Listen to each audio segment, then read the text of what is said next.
Synonym word दिया आपने sir. अगर आप टीचर है तो बच्चों को करते होंगे विश, इसका मतलब होता है साइलेंस, खामोश रहना।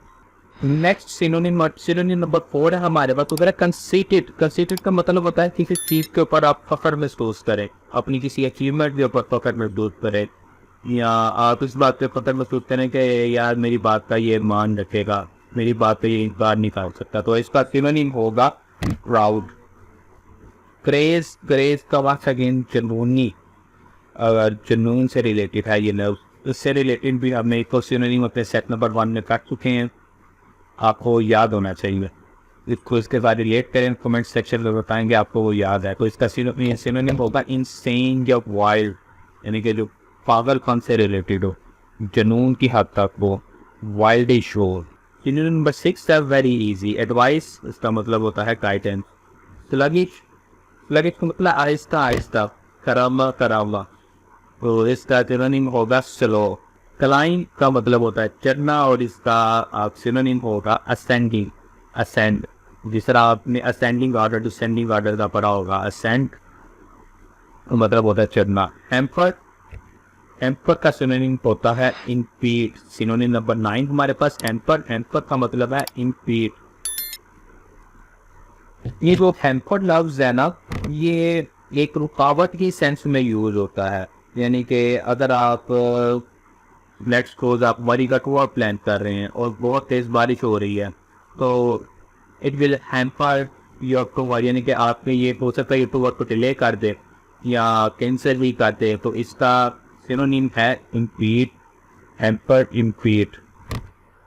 अप्रोचेबल वेरी इजी, इसका एक्रोनिम बताना है इनएक्सेसिबल।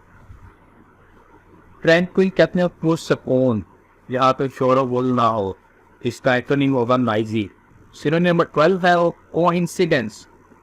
कोइंसिडेंस हम कहते हैं इत्तेफाकिया, इत्तेफाक से अगर मिल जाए या इत्तेफाक से कोई काम हो जाए। इसका एंटोनिम पेपर में पूछा गया है, वो है डेलिब्रेट, अपनी मर्जी से करना, with your will. Compact, compact का मतलब होता है लड़ना, तो इसका सिनोनिम होगा स्पोर्ट, इसका मतलब होता है मदद करना, मदद करना और लड़ाई करना।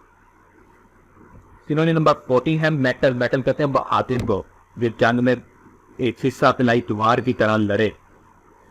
सॉरी, सिनोनिम नंबर 15 पे मेटल आ गया। मेटल में हम कहेंगे जो शीशा पिलाई दीवार की तरह लड़े, तो हम उसको बोलेंगे मेटल। और इसका एंटोनिम भी पेपर में पूछा हुआ था, वो होता है क्वाडली, बुजदिल, बुजदिली से करना।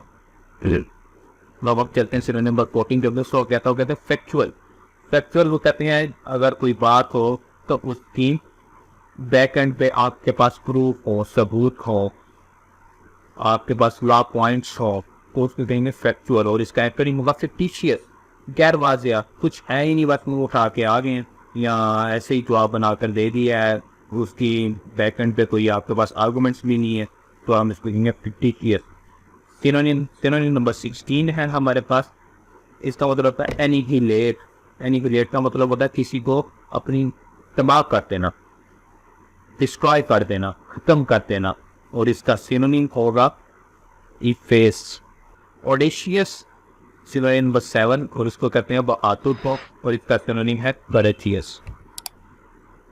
इंक्विजिटिव, ऐसा शख्स 18 नंबर सिनोनिम है। इंक्विजिटिव में ऐसा शख्स होता है जो लर्निंग के लिए हर वक्त रेडी हो, जो सीखना चाहता हो, उससे रिलेटेड क्यूरियस हो। तो हम इंक्विजिटिव का सिनोनिम होगा क्यूरियस। कैटासनिज्म, इसका मतलब होता है कैटास्ट्रॉफी। कैटास्ट्रॉफी से अगर आप अपने जहन पर या थोड़ा सा जोर डालें तो हम उसका मतलब पीछे पढ़ चुके हैं, तबाही, बर्बादी, डिस्ट्रक्शन। तो इसका सिनोनिम होगा कैटासनिज्म का सिनोनिम कैटास्ट्रॉफी। अब उसने देखिए एक नया वर्ड डालकर उस वर्ड को सिनोनिम के ऑप्शन में डाल दिया जो हम पहले पढ़ चुके हुए हैं। क्यूमरसम का मतलब होता है ऑकवर्ड। मिसाल के तौर पर आप किसी बड़ी पोस्ट पर हो या किसी कोई चीज अपने फ्यूचर में बड़ा हो लेकिन वो इनएक्टिव हो, किसी फायदे का ना हो, तो हम उसको क्यूमरसम बोलते हैं, और इसका सिनोनिम बनेगा ऑकवर्ड। फ्यूजिटिव, फ्यूजिटिव हम बोलते हैं जो सिनोनिम नंबर 41 है फ्यूजिटिव, ऐसा टिप जो फरार हो, और एंटोनिम इसका होगा कैप्टन जो पकड़ा गया हो। सिनोनिम नंबर 22 यूटोपिया, इसका मतलब होता है एन आइडियल लैंड। ये पीपीएससी ने इसको इस तरह भी पूछा हुआ है, एन आइडियल लैंड करके भी पूछा हुआ है, इसका सिनोनिम भी पूछा हुआ है, और इसका एंटोनिम बनेगा रियलिटी, यानी कि यूटोपिया हो गए तो खयालाती जगह, तो इसका एंटोनिम होगा रियलिटी। एनोनिमस, एनोनिमस का मतलब होता है बेनाम, जिसका पता ही ना हो, तो इसका सिनोनिम होगा नेमलेस। सेट नंबर 3 का हमारे पास आखिरी सिनोनिम है, सिनोनिम नंबर 24। उसमें वो पूछ रहे हैं इनफ्रिंज का मतलब क्या है। इनफ्रिंज का मतलब होता है डेलिबरेटली आप किसी चीज़ की खिलाफ वर्जी करें, तो इसका सिनोनिम बनेगा वायलेट।